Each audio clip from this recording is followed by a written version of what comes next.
को मेरा प्रणाम। मरियम के संग एक तीर्थ यात्रा। चौथा दिन। मरियम न्याय का दर्पण। दर्पण स्वयं कुछ नहीं बनाता, वह केवल जो सामने है उसे स्पष्ट रूप से दिखाता है। जब हम माता मरियम को न्याय का दर्पण कहते हैं, तो हम यह स्वीकार करते हैं कि उनके जीवन में ईश्वर का न्याय, पवित्रता और सच्चाई बिना किसी विकृति के प्रतिबिंबित होती है। मरियम का हृदय इतना शुद्ध था कि उसमें ईश्वर की इच्छा स्पष्ट रूप से दिखाई देती थी। जब वे ईश्वर की स्तुति में कहती हैं, उसने बलवानों को उनके सिंहासनों से गिरा दिया और दीनों को ऊंचा उठाया, भूखों को अच्छी वस्तुओं से भर दिया और धनवानों को खाली लौटा दिया। संत लूकस अध्याय 1 वचन संख्याएं 52 और 53। तो वे केवल शब्द नहीं बोल रही हैं, बल्कि ईश्वर के न्याय के रहस्य को प्रकट कर रही हैं। ईश्वर का न्याय संसार के न्याय से भिन्न है।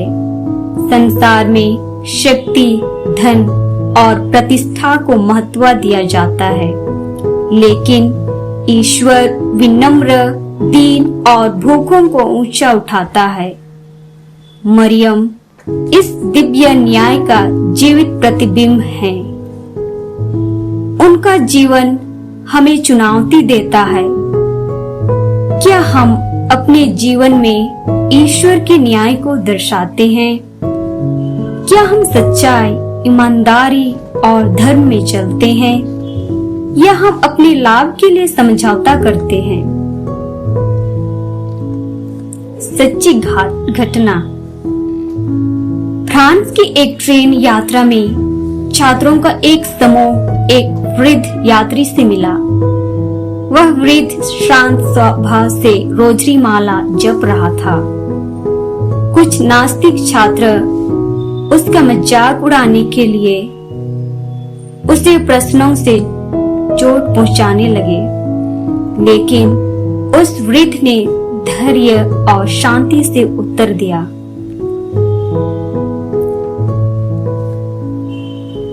जब बातचीत साहित्य पर पहुंची, तो उन्होंने विक्टर ह्यूगो का नाम लिया, फ्रांसीसी साहित्य का महानायक।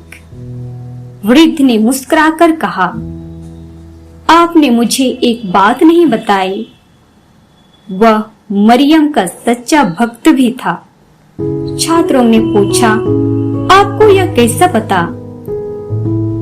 वृद्ध ने उत्तर दिया, क्योंकि मैं स्वयं विक्टर ह्यूगो हूँ।